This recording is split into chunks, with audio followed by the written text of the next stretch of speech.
Have you ever felt a fear that follows you like a shadow? Not the fear of failure, not the fear of loneliness, a different fear. The fear of being called unfilial. The fear of living differently from your parents. The fear of making them sad. The fear that if you choose your own path, people will say you are ungrateful. Many of us grew up with this fear. Some of us still carry it quietly, even as adults.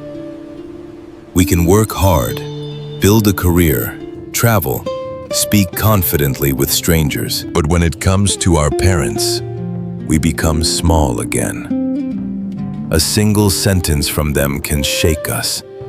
A single disappointed look can make guilt rise like a wave.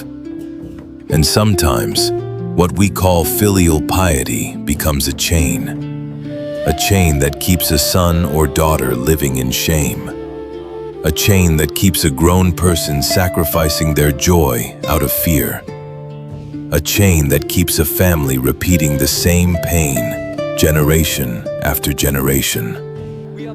So today, let us look deeply with the Buddha's lens. We will not attack parents. We will not glorify rebellion. We will search for the middle way.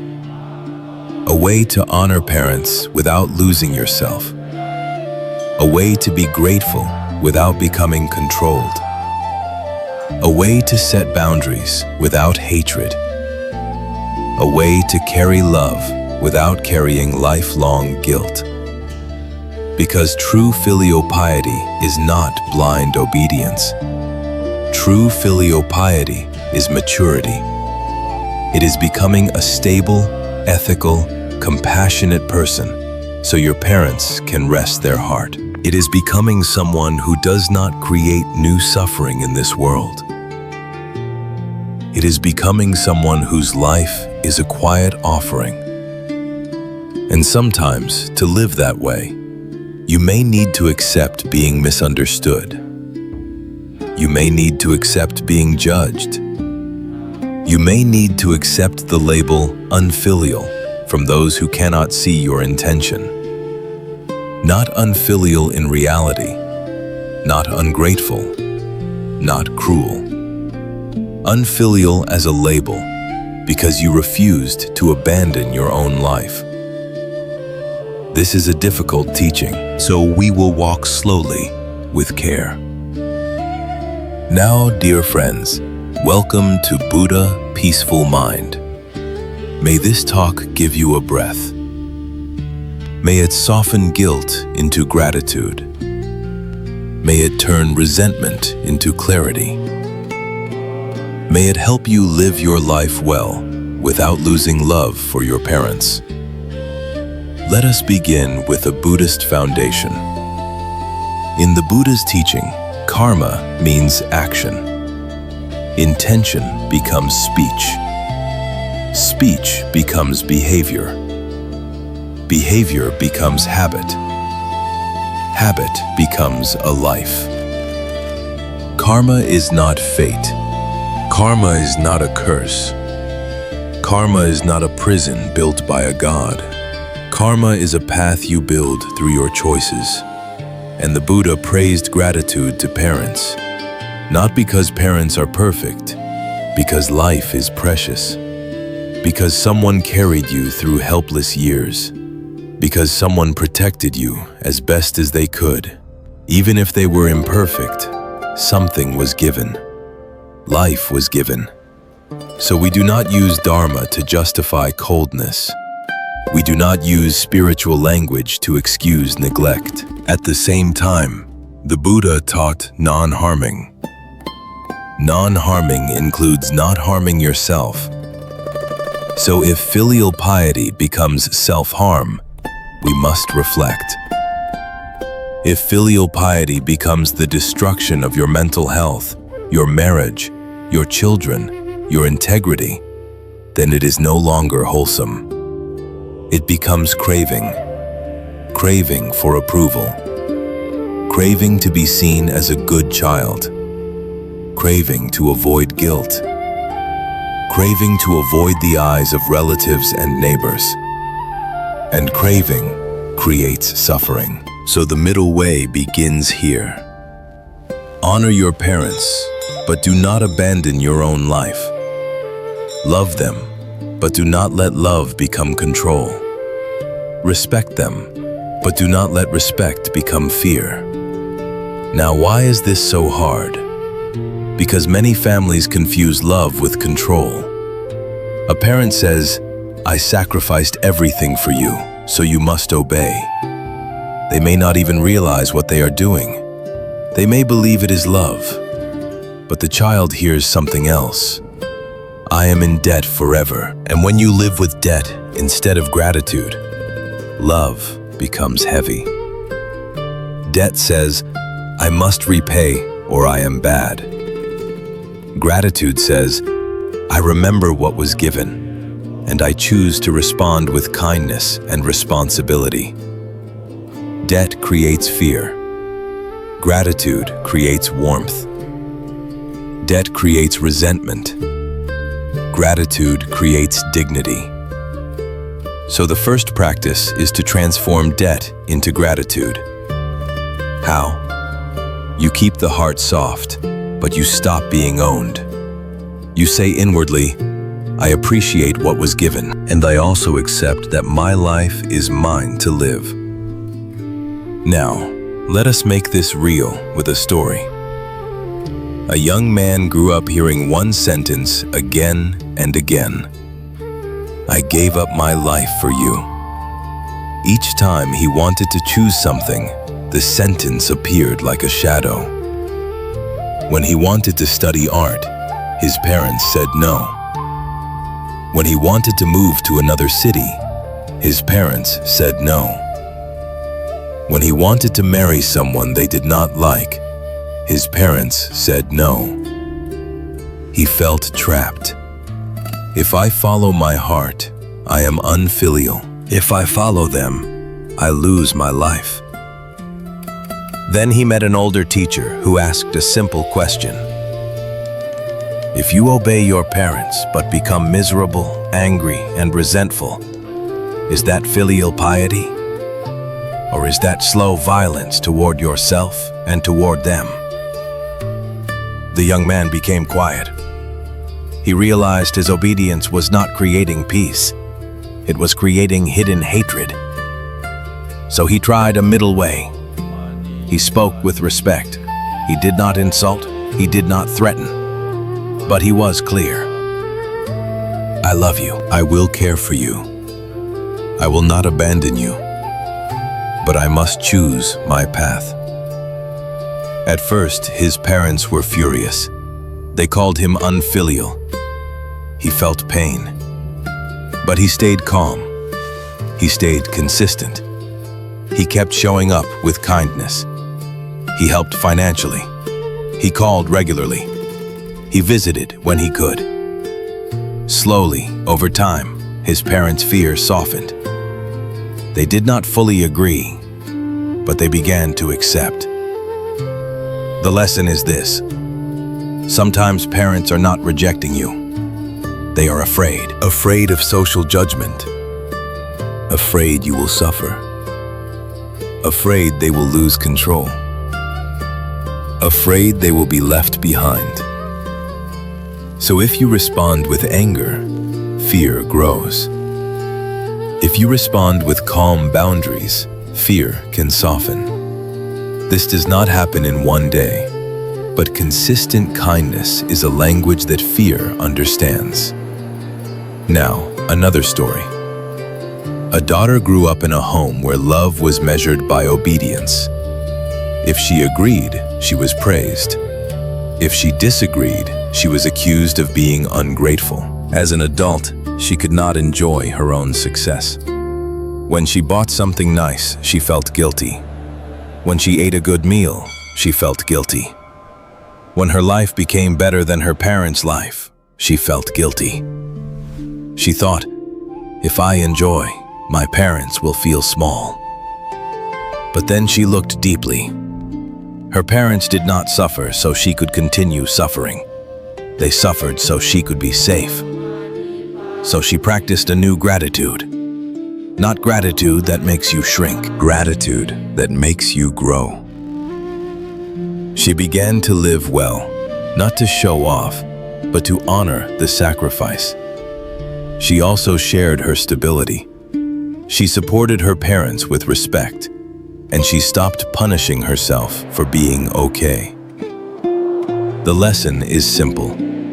It is not filial to stay miserable out of guilt. It is filial to live well, ethically, and generously. Now, let us speak about a difficult truth. Sometimes, to do real good, you must accept being misunderstood. The Buddha himself was misunderstood. People criticized him. People accused him. People judged him. But he stayed steady. He did not chase approval. He followed the path of compassion and wisdom. So if you choose a wholesome path that your parents do not understand, you may be called unfilial. But the question is not what label you receive. The question is what intention you carry. Are you acting from ego or from wisdom? Are you acting from cruelty or from compassion? Are you acting to escape responsibility or to live responsibly? If your intention is wholesome, you can stay steady. Now, we must clarify. This talk is not permission to be selfish. Some people misuse the word boundaries to abandon parents. They say, "I am healing, so I do not care." That is not the Buddha's way. The Buddha's way is compassion with wisdom. So here is a simple guideline. If you are separating from your parents' control, do not separate from kindness. Keep kindness. Call. Check in. Support within your ability. Speak respectfully. Remember birthdays and hospital visits. Do what you can, but do not surrender your life. Now, let us talk about distance. Many people feel guilty for living far from parents, but sometimes distance is what protects love. When you live too close, small expectations become daily conflict. When you live too close, parents may interfere in marriage. When you live too close, you may never become fully independent. So distance can be healthy, not abandonment. A bird must leave the nest to fly. If you fly well, you can return with strength. So do not confuse distance with coldness. You can live far and still be deeply caring. A weekly call, a monthly visit, respectful communication, practical support. This is modern filial piety. Now, let us speak about choosing a career. Parents often push children towards safe jobs. They want stability.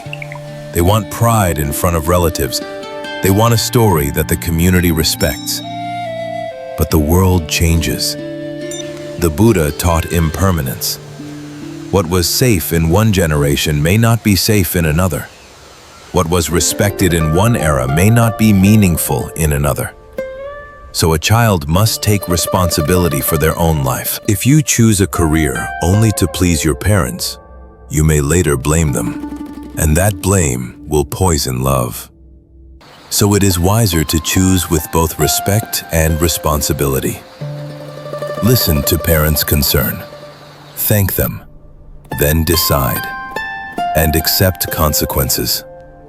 This is maturity. Now, a story. A young woman wanted to become a nurse. Her parents wanted her to become an engineer. They fought. She cried. Then she tried a different approach. She did not argue. She did not attack. She prepared. She researched. She showed career prospects. She showed training plans. She showed how she would support herself. She showed why this work was meaningful to her. Then she spoke calmly. I understand your fear. I respect your wishes. But I will take responsibility for my life. Her parents were still unhappy, but they could not say she was careless. Over time, when they saw her steady effort, their resistance softened. The lesson is that boundaries become easier when you are responsible. Freedom without responsibility is chaos. Freedom with responsibility is dignity. Now, let us speak about choosing a partner. This is one of the biggest storms. Parents may reject someone for class, background, appearance, or different beliefs. The child feels torn. In Buddhism, marriage is a strong karmic condition. It shapes your daily mind. It shapes your children's future. It shapes your home atmosphere, so you must choose wisely. You can listen to your parents' concerns because sometimes they see red flags you ignore. But you cannot let social pride decide your life partner. So again, the middle way. Listen, reflect, investigate, then choose with wisdom. And if you choose against your parents' wish, keep respect.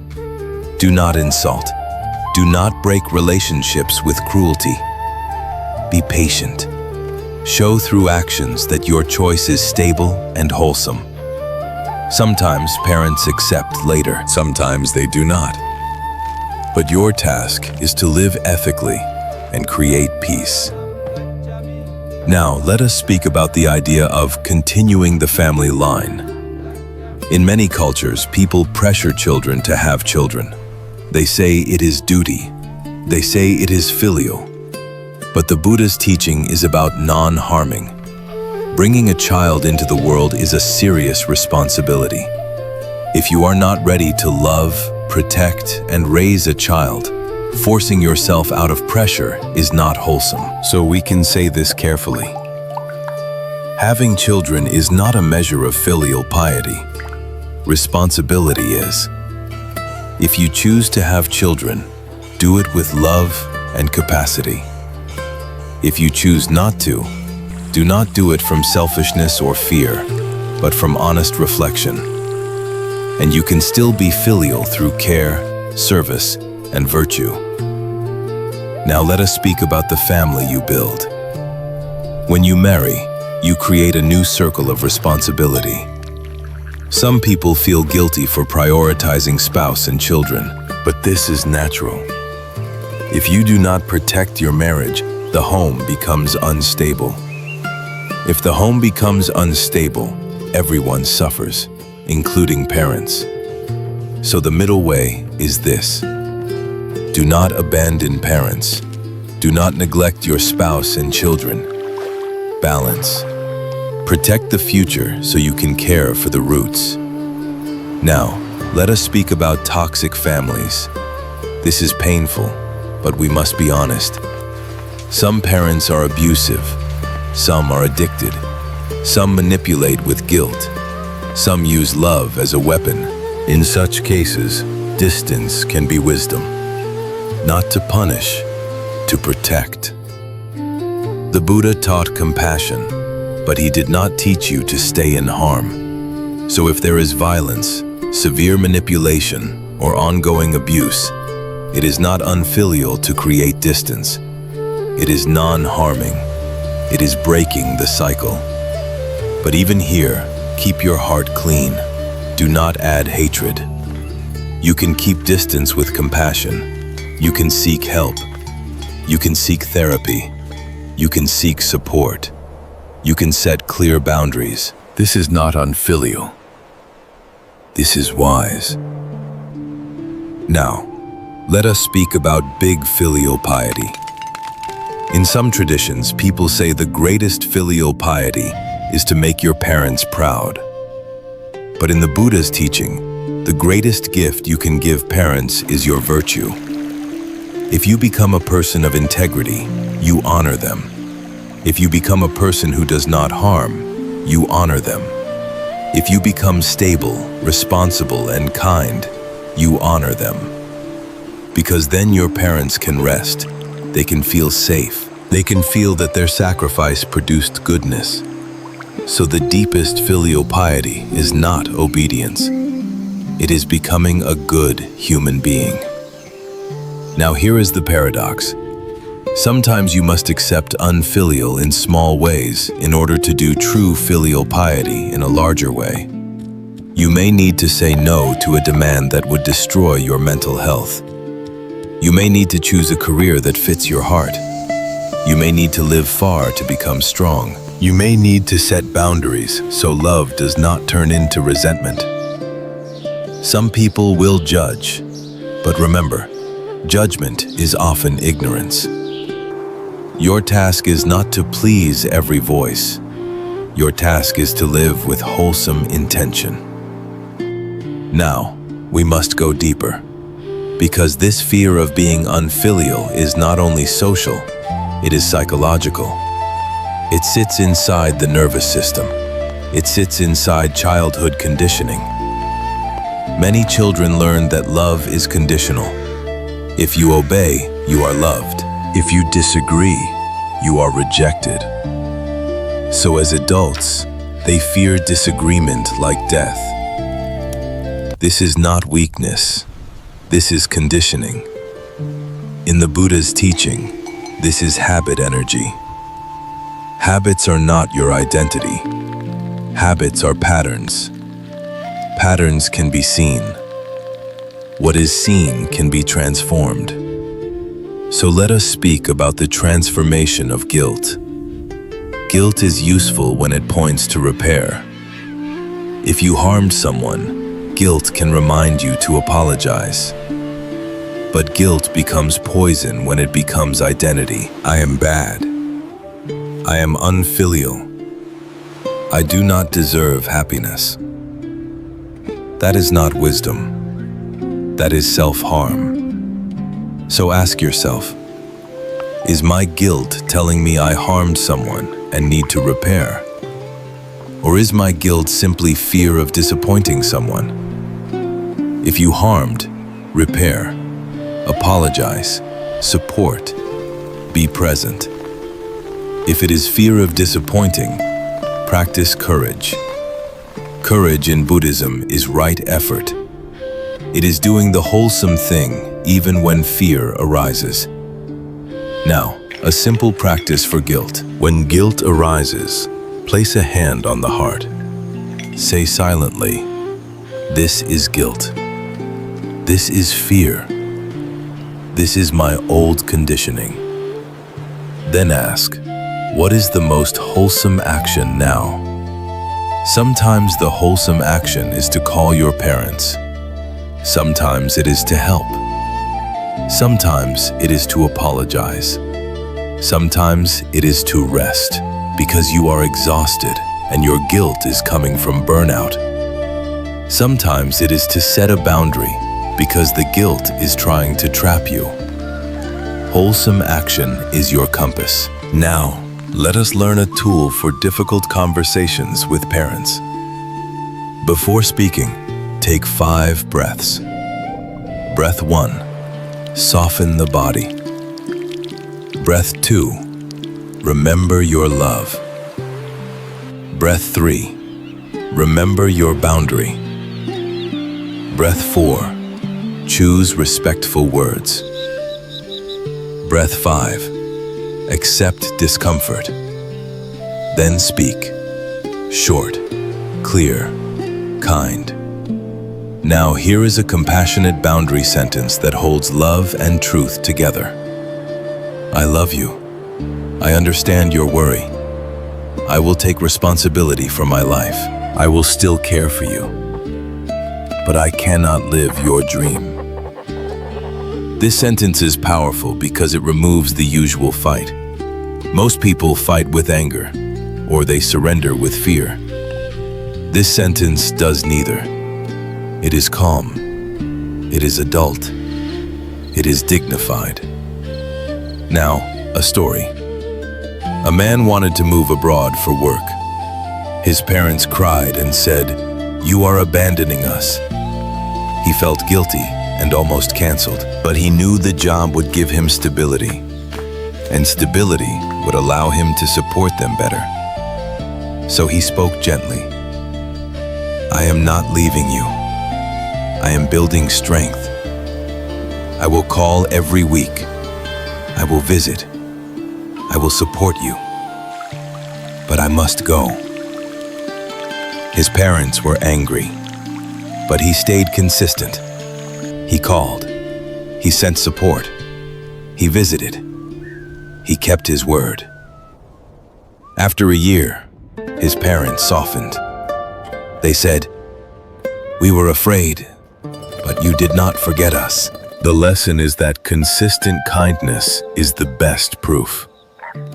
Words may not convince parents, but steady actions can.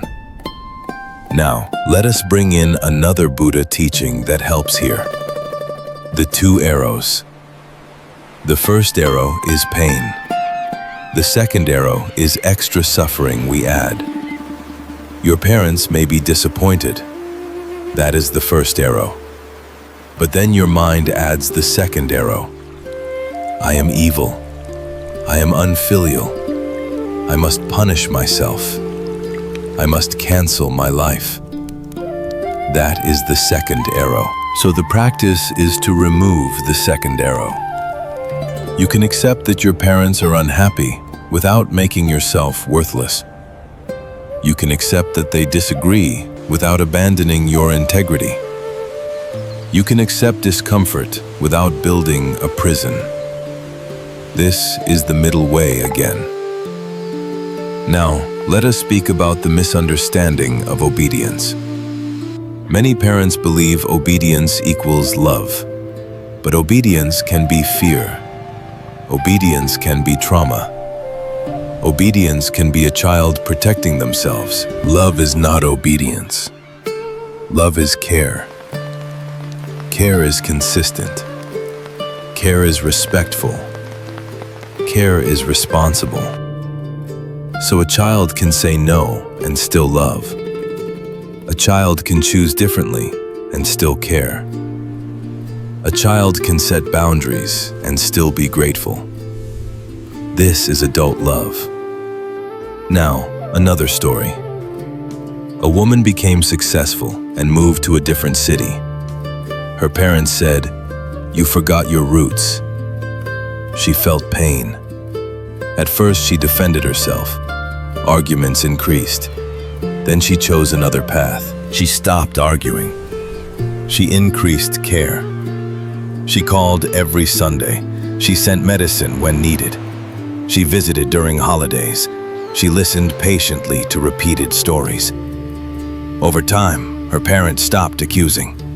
Not because she won the argument, because her care became obvious. The lesson is that love is not explained. It is shown. Now, some of you may be thinking, but what if my parents never accept my choices? This happens. Some parents hold pride tightly. Some parents are trapped by social pressure. Some parents cannot imagine a different path. So what is the Buddha's guidance? Do what is wholesome and release what you cannot control. You can control your intention. You can control your speech. You can control your behavior. You cannot control another person's mind. So you practice equanimity. Equanimity is not coldness. It is balance. It is the ability to love without controlling. It is the ability to care without begging. It is the ability to keep kindness, even when approval does not come. This is maturity. Now, we must also talk about money. Many adult children feel guilty when they earn more than their parents ever did. They hide their happiness. They hide their comfort. But parents did not sacrifice so you could continue suffering. They sacrificed so your life could be better. So the wholesome approach is not to shrink. The wholesome approach is to share. Not showing off, sharing, helping with medical needs, improving their living conditions, making their old age safer, bringing them comfort with respect, and also letting yourself enjoy life without shame. Because if you punish yourself for being okay, you turn your parents' sacrifice into a curse. That is not gratitude. Now, another story. A son bought a car and felt guilty. His parents struggled before, and he felt he was betraying them by living better. He hid the car. He lied. Then his mother found out and felt hurt. Not because of the car, because of the lie. He realized something. His guilt created dishonesty. Dishonesty created suffering. So he changed. He told his parents the truth. He said, "I felt guilty, but I want to be honest. I want you to feel proud, not excluded." His parents softened. They said, "We worked so you could have a better life." The lesson is that guilt can create strange harm, so we must transform it into honesty and generosity. Now let us speak about the idea of being a good child.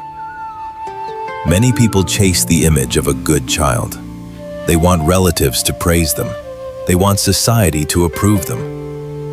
But the Buddha teaches that real goodness is not image. Real goodness is intention and action. So ask yourself, if no one praised me, would I still care for my parents? If no one watched, would I still act with kindness? If society judged me, would I still choose what is wholesome? This is the test of real virtue. Now, dear friends, if this talk is helping you, you can gently support Buddha Peaceful Mind by liking or subscribing.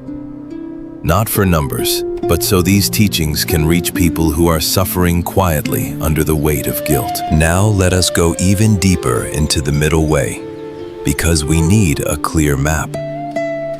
Imagine 3 circles. The first circle is your parents. The second circle is you. The third circle is your family of the future, your spouse, your children, your responsibilities. Many people try to collapse these circles into one, and then everyone suffers. If you only live for parents, you lose yourself and you may harm your marriage and children. If you only live for yourself, you may become selfish and neglect roots. If you only live for spouse and children, you may forget parents and carry regret later. So the middle way is balance between circles. This balance is not equal time every day. Life has seasons. Sometimes parents need more. Sometimes children need more. Sometimes work needs more. Balance means you are awake. You keep adjusting. You do not abandon any circle. Now, let us offer a month-long practice to create this balance. In the first week, observe your guilt. Each time guilt arises, write one sentence. What triggered it? What fear is under it? Is this guilt calling for repair, or is it fear of judgment? Then breathe. In the second week, repair what is real. If there are real harms, make one repair each day. Call, visit, help, apologize, listen. In the third week, set one boundary. Choose one area where you are being controlled. Practice one respectful number. Then hold the boundary consistently. In the fourth week, strengthen virtue. Each day do one wholesome action. Speak gently, be honest, be generous, be patient. Because virtue is the deepest filial piety. Now we should speak about something many people avoid: speaking truth to parents. Some children hide everything from parents. They try to protect them from sadness. They try to keep them comfortable. But this can make parents fragile. It can make relationships fake. The Buddha taught truthfulness, not cruelty, truthfulness. So mature love includes respectful truth. You can say, I am struggling. You can say, I made a mistake. You can say, I need time. You can say, I cannot do what you want, without shouting, without blaming. Truth spoken gently is love. Now, another story. A mother pressured her daughter to marry quickly. The daughter felt ashamed because she was not ready. She kept hiding. She avoided calls. The mother became more anxious and controlling. Finally, the daughter spoke truthfully. Mom, I love you. I know you worry, but I am not ready. If I marry out of fear, I will suffer and you will suffer. I want to marry with clarity. The mother cried. She was angry, but the daughter stayed calm. She kept calling. She kept being kind. She did not hide. Over time, the mother's fear softened. The lesson is that hiding often creates more control. Truth can create trust. Now let us speak about the extreme case. What if your parents are truly harmful? This is real. Some parents are abusive, violent, addicted, or deeply manipulative.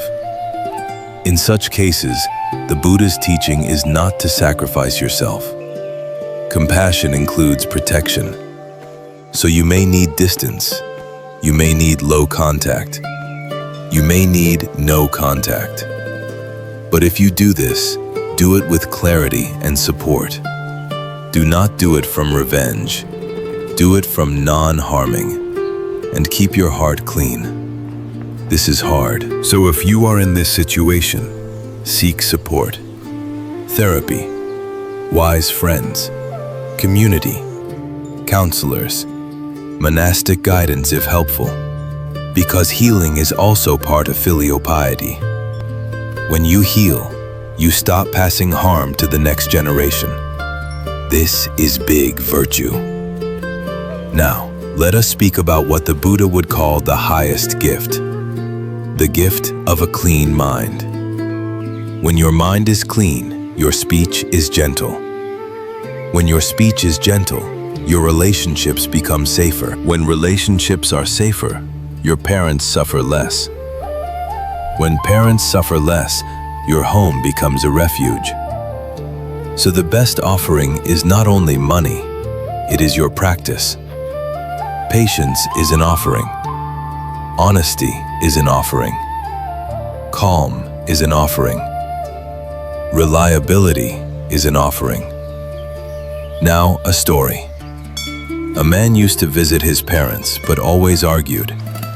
He was successful, but harsh. He paid bills, but he spoke with anger. His parents were not comforted. They were afraid. Then he began to practice mindfulness. He learned to pause. He learned to listen. He learned to apologize. His parents said something surprising.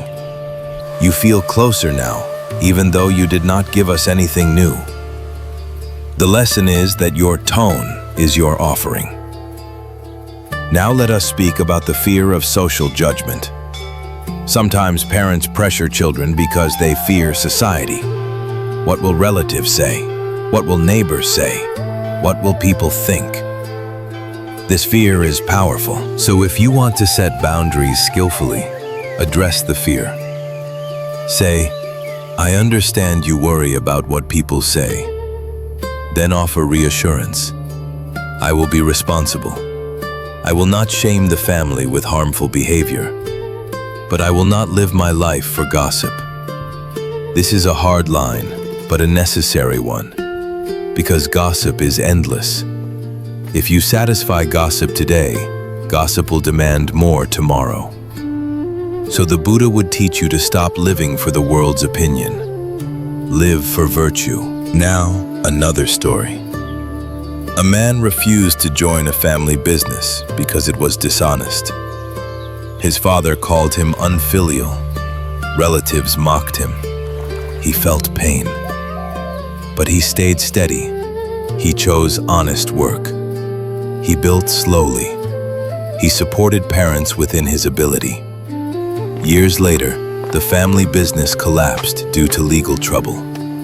His father quietly said, "You were right to choose integrity." The lesson is that virtue protects in the long run. Now, we must speak about one more subtle danger, using parents as an excuse. Some people say, "My parents made me do it, so it is not my responsibility." This is not maturity. The Buddha's teaching is responsibility. Even if parents influence you, you still choose your actions. So real filial piety includes this. You stop blaming parents. You stop blaming yourself. You start choosing wisely. Now, we have spoken about principles, but the heart asks for something more practical. How do I do this in real life? When my parents cry, accuse, threaten, or collapse into silence? How do I stay kind without surrendering my life? How do I stay free without becoming cold? So let us go deeper, step by step. In the Buddha's time, people also struggled with family expectations. The Buddha himself was born into a family with hopes, duties, and pride. When he left home to search for liberation, it was not celebrated by everyone. A father can feel abandoned. A family can feel shamed. A community can misunderstand. And yet, the Buddha did not leave with hatred. He left with compassion. He left to end suffering, not to escape responsibility. Later, when the path matured, he returned and taught. He did not return to prove he was right. He returned to share a medicine. This is an important image for us. Sometimes you must step away from your family's expectations to grow. But if your heart stays kind, your growth can become a gift to your family later. So the question is not only, do I stay or do I leave? The deeper question is, what is my intention? And what does my path produce? If your path produces more greed, more arrogance, more cruelty, then it is not Dharma. If your path produces more honesty, more patience, more responsibility, then even if people misunderstand you, it is closer to Dharma. Now, let us name 3 misunderstandings that create suffering around filial piety. The first misunderstanding is thinking that filial piety means obedience. Obedience can be fear. Obedience can be trauma. Obedience can be a child trying to survive. The Buddha did not praise fear. He praised wisdom. So filial piety is not becoming a puppet. It is becoming a person of integrity. The second misunderstanding is thinking that setting boundaries is unfilial. In Buddhism, boundaries can be compassion. If there is manipulation, cruelty, or constant control, boundaries protect the relationship from turning into hatred. Boundaries are sometimes the fence that keeps love alive. The third misunderstanding is thinking that disagreement means lack of love. Adults can love and disagree. Adults can respect and still choose differently. If we cannot disagree without breaking love, then love is not mature yet. So the path is to train love into maturity. Now, let us speak about what parents truly want, beyond the words they say. Many parents say they want obedience, but under that, they want safety. They want to know you will not destroy your life. They want to know you will not fall into addiction, debt, or chaos. They want to know you will be supported when they are no longer here.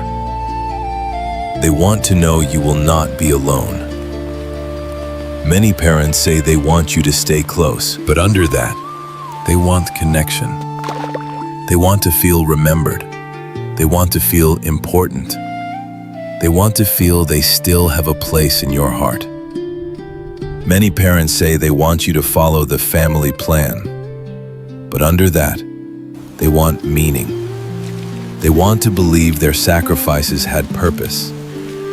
So if you understand what is under their control, you can respond more wisely. You do not need to fight the surface demand.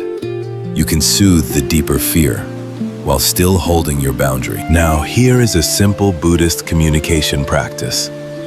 4 movements that can turn a battle into a conversation. The first movement is respect.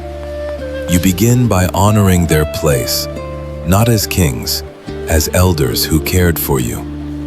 You say, "I respect you. I know you worry. I know you love me." The second movement is truth. You speak honestly, without drama. You say, "This is what I choose. This is what I cannot do." The third movement is responsibility. You show your plan. You say, "Here is how I will support myself. Here is how I will stay safe. Here is how I will care for you." The fourth movement is consistency. You repeat the same calm message over time. No long debates, no new arguments, just steady action. Respect, truth, responsibility, consistency. This is how adults speak. This is how you protect love. Now, let us bring this into real situations. Imagine your parents demand that you quit your job and return home. They may say, "If you do not come back, you are unfilial." You can respond like this: "I love you and I miss you. I cannot quit my job right now. My job keeps me stable and allows me to support you. Here is my plan. I will call you every week. I will visit on these dates. If there is an emergency, I will come. I am not abandoning you. I am building strength." Then you stop talking.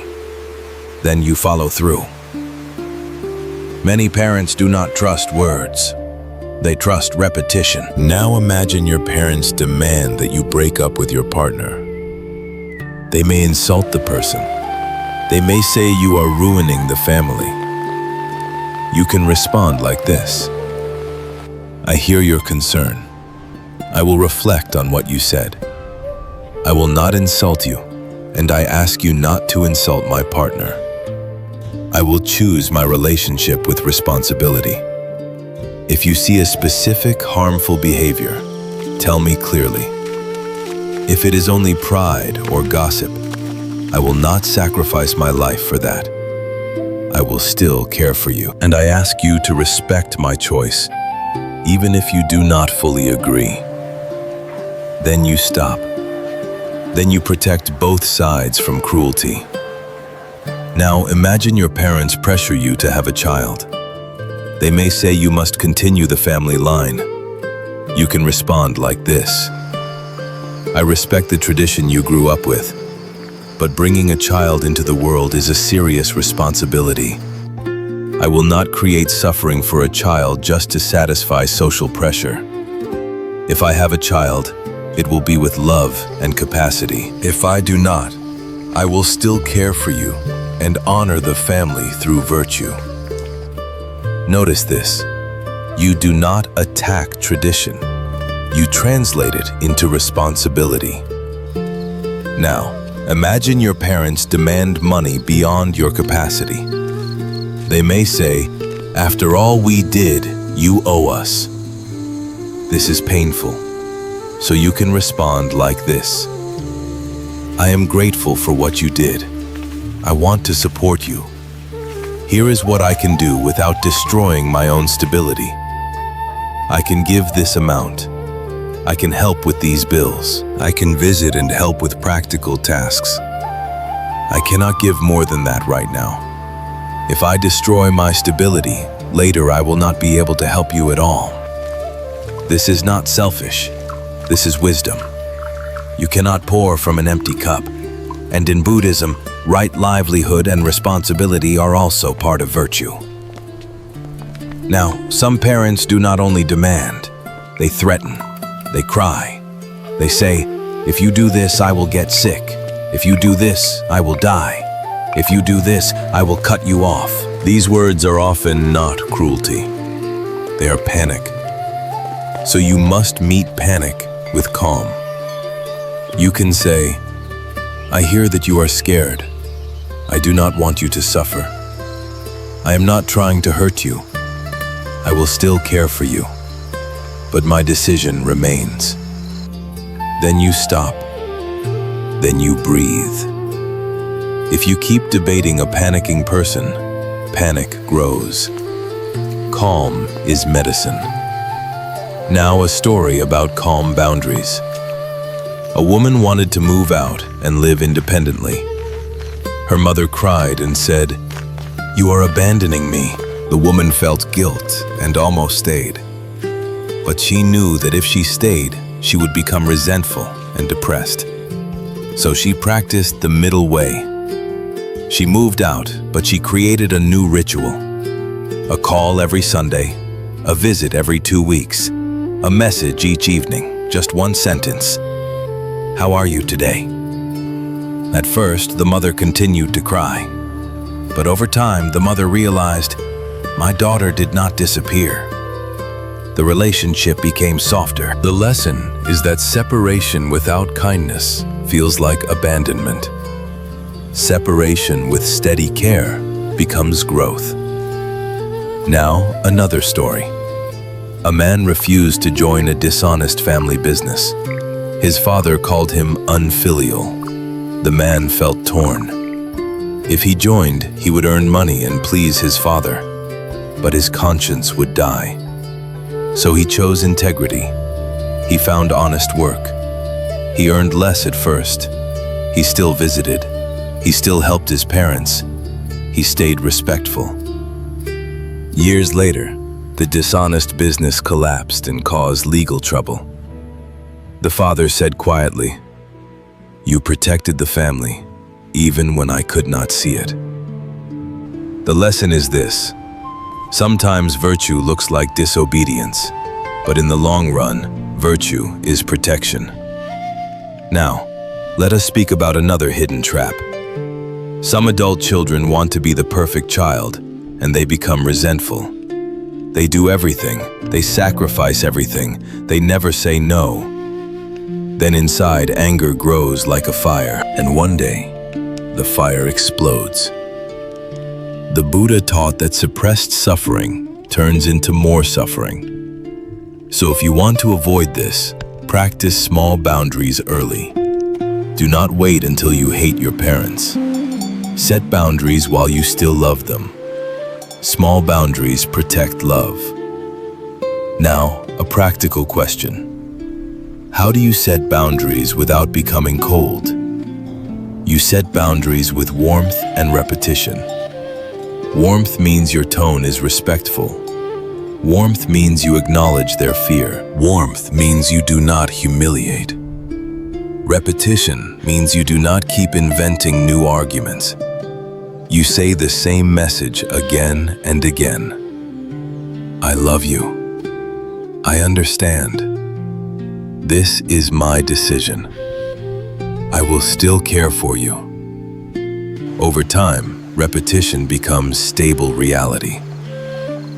Now let us talk about inner work, because many people have a boundary problem outside because they have a fear problem inside. They are not afraid of parents. They are afraid of the feeling inside them when parents are unhappy. So they try to control the feeling by obeying. This is important. If you cannot tolerate discomfort, you will not be free. The Buddha trained the mind to tolerate discomfort with wisdom, not with suffering, with awareness. So here is a meditation for the fear of disappointing. Sit quietly. Remember a time your parents were disappointed. Feel it in the body. Maybe your chest tightens. Maybe your stomach turns. Maybe your throat closes. Now breathe. Say inwardly, discomfort is here. I can be with it. Then ask, what is the wholesome action? Often the wholesome action is to be honest and responsible, not to obey blindly. So you train the nervous system. You teach it that disappointment is not death. This is how freedom grows. Now let us speak to the person who feels trapped between parents and spouse. This is very common. A parent says, your spouse changed you. Your spouse says, your parents control you. Both sides feel threatened. The middle way here is to protect your marriage as a refuge while keeping respect for parents. You can say to parents, I love you. I respect you. My spouse is my partner. Please do not insult my spouse. If there is a problem, speak respectfully. You can say to spouse, I choose you. I will set boundaries with my parents, but I also want to care for them with kindness. Please support me in doing it wisely. Then you create a shared plan. How often to visit? How much support to give? What boundaries are non-negotiable? This turns conflict into teamwork. Now, a story. A couple fought constantly about the husband's mother. The mother interfered, criticized, and demanded. The wife felt unsafe. The husband felt guilty. He tried to please both, and he failed both. Then they learned a simple truth. Trying to please everyone creates betrayal for everyone. So they created boundaries together. No insults in the house, no surprise visits. Decisions about children belong to the couple. Financial help is discussed privately. The husband spoke to his mother with respect. Mom, I love you. I will care for you, but you cannot control our home. At first, the mother raged. The husband stayed calm. He repeated the same message. He still called. He still helped. But he did not surrender. Over time, the mother adjusted. Not perfectly, but enough. The couple's marriage became stable again. The lesson is that boundaries are not rejection. They are protection of the future. Now let us speak about the heaviest case: toxic parents. If there is violence, severe addiction, constant humiliation, sexual abuse, or manipulative threats that destroy your mental health, you may need distance. In such cases, the middle way is safety. Safety for your mind, safety for your body, safety for your children. Distance does not mean hatred. Distance means non-harming. If you must keep distance, do it with clarity. You can say, I will not accept insults. I will not accept violence. If it continues, I will leave. We can speak again when it is safe. Then you follow through. And if you cannot safely speak, then distance without explanation may be necessary. But do not carry hatred as a companion. Hatred will keep the parent living inside you. So practice inner release. You can wish them well from far away. You can release the hope that they will become what they never became. You can grieve the parent you needed but did not have. This grieving is also part of Dharma. Now, another story. A woman grew up with a father who drank and became violent. As an adult, she felt guilty for keeping distance. Relatives called her unfilial. but her body shook whenever she returned. Then she realized her guilt was not wisdom. Her guilt was social pressure. She chose safety. She kept distance. She supported her mother through safe channels. She did not allow violence near her children. Years later, she said something profound. I did not abandon my father. I refused to continue the cycle. The lesson is that ending a cycle of harm is a deep form of compassion. Compassion for yourself. Compassion for your future children. Compassion even for your parents, because a cycle is also a prison for them. Now, let us speak about the phrase big filial piety. In simple words, big filial piety means you honor your parents through the quality of your life. Not through performance, not through fear, not through being controlled, through virtue. When you speak gently, you honor them. When you live honestly, you honor them. When you avoid addiction and chaos, you honor them. When you treat your spouse and children with respect, you honor them. Your virtue becomes their peace. So if you want a clear measure of filial piety in Buddhism, it is this. Does my life reduce suffering in this family? Does my speech reduce suffering? Does my behavior reduce suffering? Now let us offer another practical practice called the three offerings. The offering of presence, the offering of support, the offering of virtue. Presence means you show up, even briefly, with full attention. A call without multitasking. A visit where you truly listen. Support means you help with practical needs within your capacity. Medicine, transport, paperwork, food, safety. Virtue means you train your own mind. You become calmer. You become more patient. You become less reactive. You apologize. You repair. You stop passing harm forward. If you offer these three, you are a filial child in the Buddha sense, even if you do not obey every demand. Now, we should also speak about the child who feels numb. Some people do not feel love for parents. They feel empty. They feel shut down. This can happen when there were wounds. Do not shame yourself. Numbness is often protection. The Buddha's path is not to force feelings. It is to see truth and reduce suffering. So if you are numb, begin small. Begin with respect. Begin with basic care. Begin with truthful boundaries. Feelings may return slowly, or they may not, but you can still act wholesomely. Now, let us answer a few questions people silently carry. What if my parents only treat me kindly when I obey? Then you are not dealing with love alone. You are dealing with control. So you must be patient, and you must be steady. Do not beg for approval. Do not buy love with obedience. Offer kindness, but keep boundaries.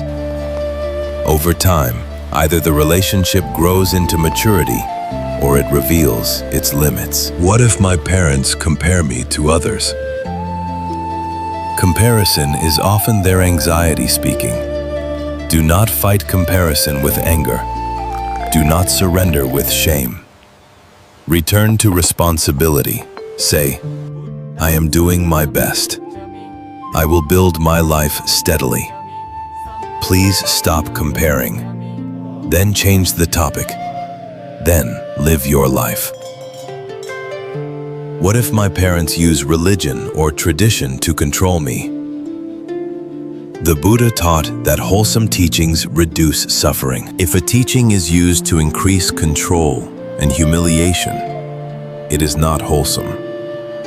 So bring it back to compassion. Say, I respect tradition, but I will not use tradition to harm myself or others. Now, let us offer a practice plan that matches the length of this talk. A 90-day path of mature filial piety. In the first month, you train contact. Not dramatic, just steady. One meaningful connection each week. A call, a visit, a message. And one moment of full presence each day, even 1 minute. In the second month, you train repair. If there are old wounds, choose one repair each week.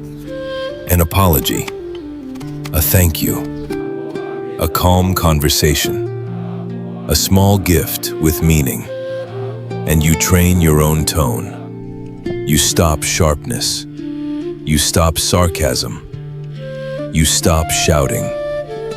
Tone is karma. In the third month, you train boundaries.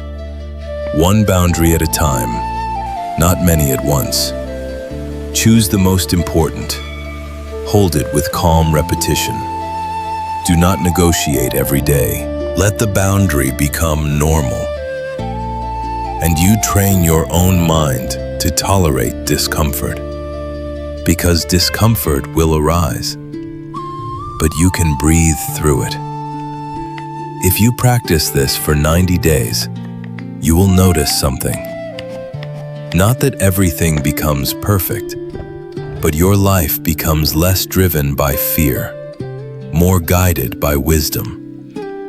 Now, let us do one more story before we close. A man spent years trying to be the perfect son.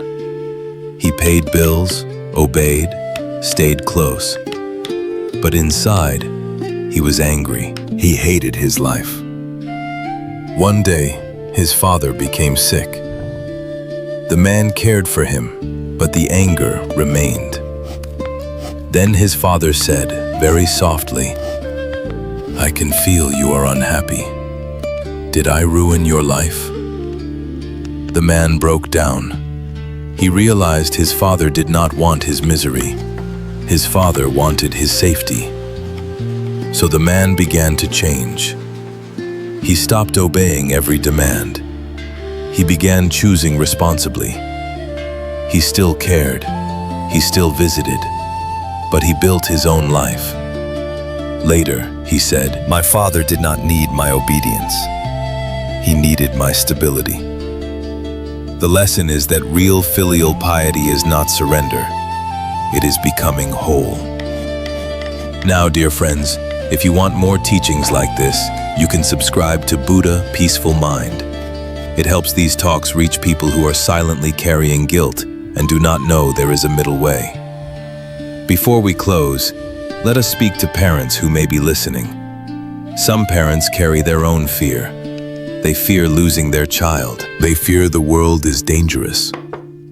They fear their child will suffer and they will be blamed. They fear loneliness in old age. So they hold tighter. They control more. They guilt more.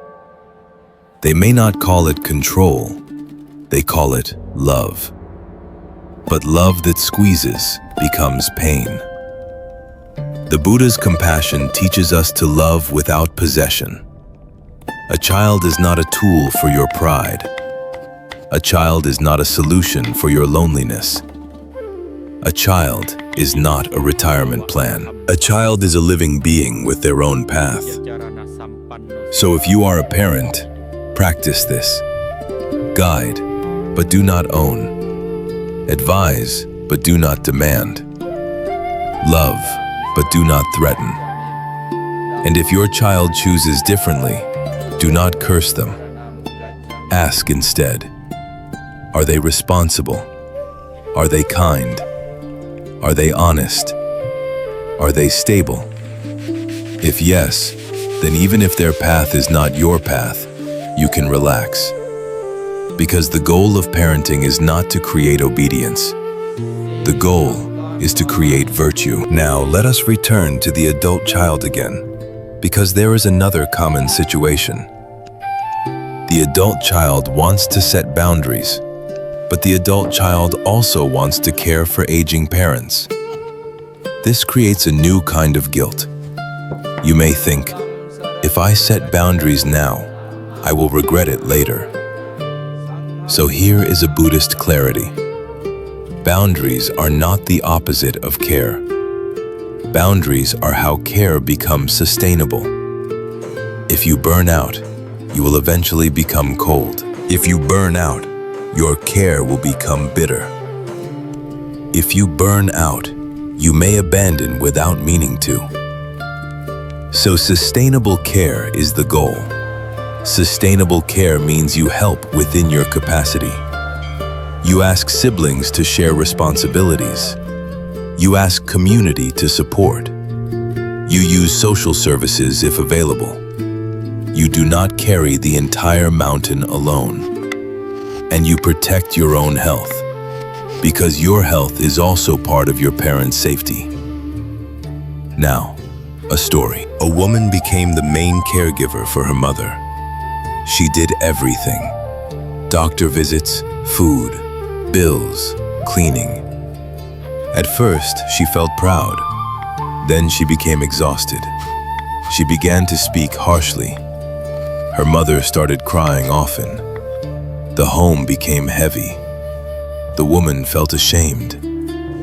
Then she met a counselor who asked, "Where is your support?" The woman said, "I should be able to do it." The counselor said, "That is not filial piety, that is pride." The woman became quiet. She asked her siblings to help. She hired a neighbor for small tasks. She created rest time. She practiced meditation. Her tone softened. Her mother relaxed. The lesson is that humility includes asking for help. You do not become less loving by sharing the load.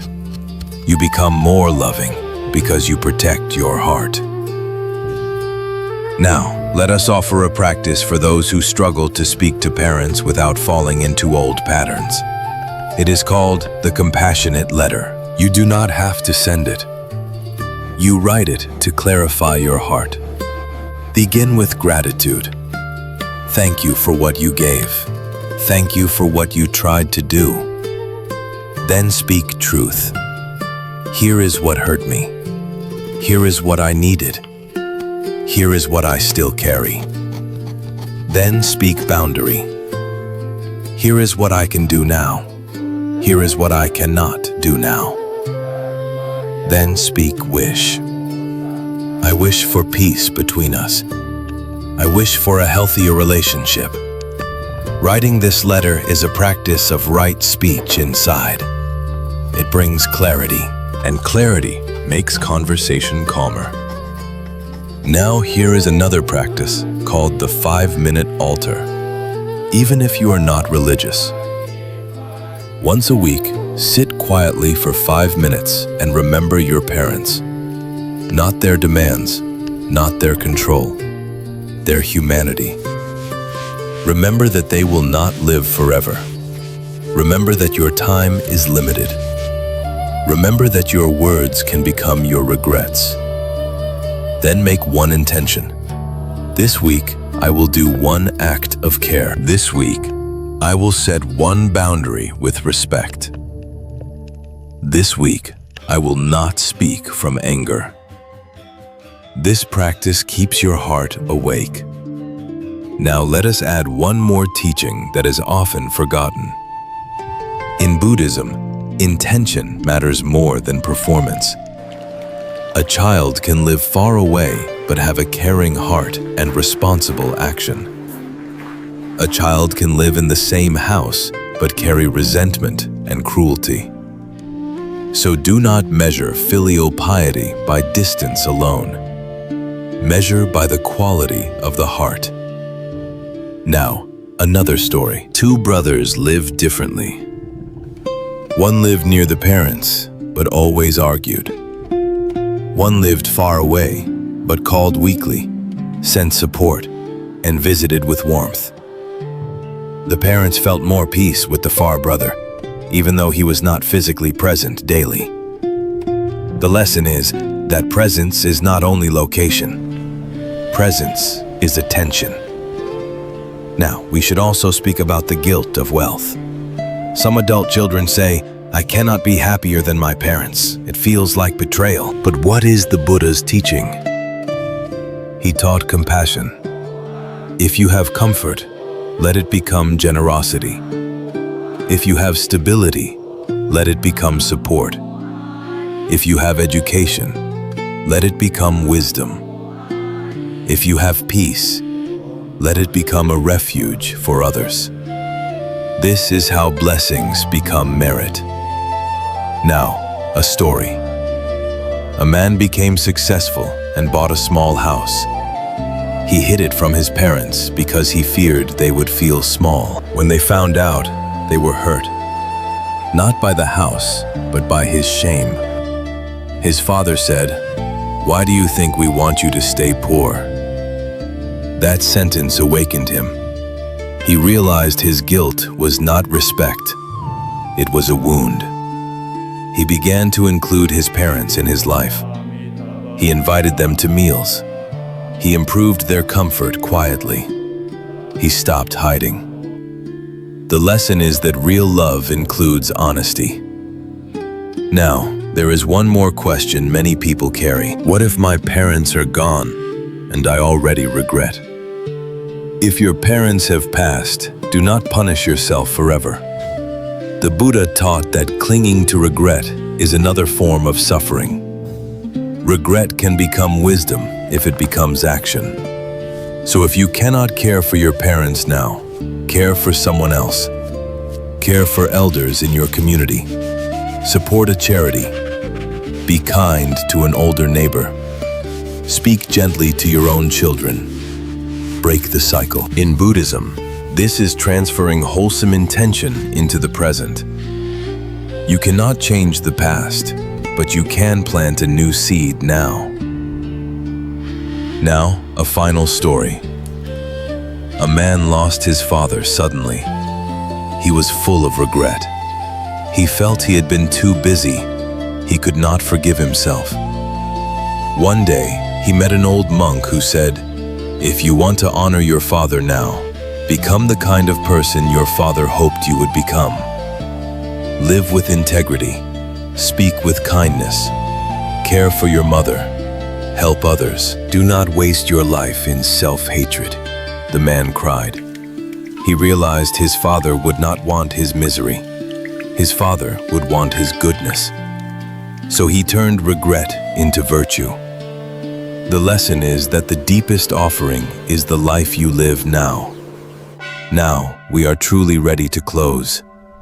Now we are ready to close. Now let us do a guided meditation to close, but we will do it slowly because this topic is heavy in the heart. Sit comfortably. Let your hands rest. Let your shoulders drop. Let the face soften. Bring attention to the breath. In breath, knowing. Out breath, softening. Do not force the breath. Just be with it. Now, feel the body sitting. Feel the weight of the body. Feel the contact with the floor or chair. Let the nervous system learn one simple truth. In this moment, I am safe enough to breathe. Now bring to mind your parents. If both parents are alive, bring them to mind one by one. If one has passed, bring the one who is here. If both have passed, bring their memory gently, without forcing emotion. See them as human beings. Before they were your parents, they were children. They were once young. They had hopes. They had fears. They had wounds. They were shaped by their own parents, their own society, their own hardships. They made mistakes. They had limits. They loved you with the skill they had. Now, place a hand on the heart. Feel the warmth of your palm. Feel the beating. Say inwardly, slowly, may my parents be safe. May my parents be healthy. May my parents be peaceful. May my parents be free from suffering. If your relationship is warm, let gratitude rise. Remember one small act of care, a meal, a ride, a night they stayed awake, a moment they protected you. Let gratitude be quiet, no performance, just warmth. Now say inwardly, thank you. If your relationship is painful, let compassion rise. Not approval of harm, compassion for human ignorance. Say inwardly, may you be free from fear. May you be free from the habits that cause harm. Now bring yourself to mind. See yourself as a child for a moment. You were small. You wanted love. You wanted safety. You wanted to be seen. You wanted to be accepted. Many of your adult struggles grew from that child's hope and fear. So offer kindness to that child. Say inwardly, may I be safe. May I be loved.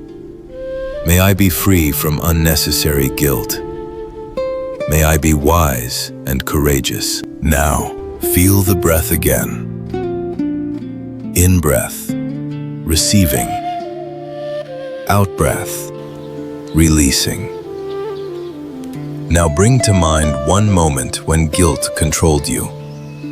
A moment you said yes out of fear. A moment you stayed silent out of fear. A moment you betrayed your own needs to protect an image. Do not shame yourself. Just see it. Then say inwardly, that was conditioning. I can learn. I can grow. Now bring to mind one moment when you acted with mature love. You cared. You showed up. You supported. You listened. You repaired. You spoke truth with respect.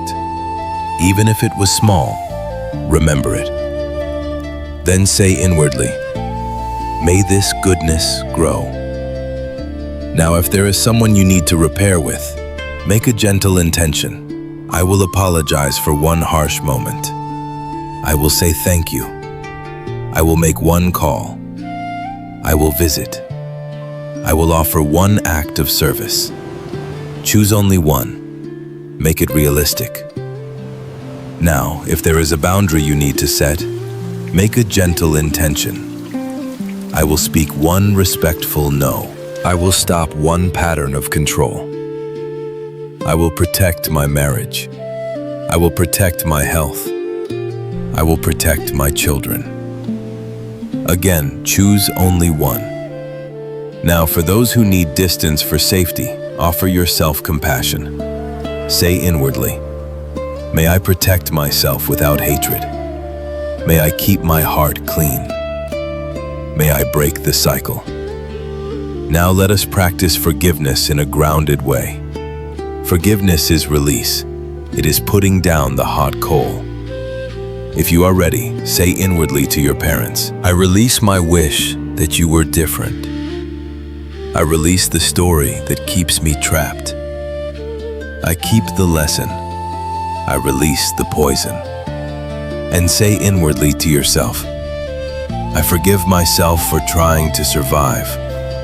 I forgive myself for being imperfect. I forgive myself for learning slowly. Now return to breath. Let the breath carry these intentions like a river carries leaves. In breath, I begin again. Out breath, I let go. Stay with that for a few breaths. Now, imagine one simple scene. You call your parents with full attention. You listen without multitasking. You ask one real question. How are you today? What do you need? What made you smile today? See yourself doing it calmly. Now imagine another simple scene. You set a boundary with respect. I love you. I understand your worry. I will take responsibility for my life. I will still care for you, but I cannot live your dream. See yourself saying it slowly, without anger. Now imagine a third simple scene. You live your life ethically. You speak gently. You work honestly. You treat your spouse and children with care. You avoid habits that create suffering. See that your virtue becomes a quiet gift to your family. Now rest for a moment. No images, no plans. Just breathe. Now offer a dedication. May any goodness from this reflection support my parents. May it support my family. May it support all beings who carry guilt and fear. May we find the middle way. May we love without control. May we be grateful without chains. Take one slow breath and remember this. True filial piety is not submission. True filial piety is maturity. It is living in a way that reduces suffering. It is becoming stable enough to care, wise enough to set boundaries, kind enough to keep the heart clean. Sometimes you must accept being misunderstood, but if your intention is wholesome, your path will bear fruit. May you find the middle way. May you honor your parents with virtue. May you live your life fully, without hatred and without fear. May all beings be safe. May all beings be well. May all beings be peaceful. May all beings be free.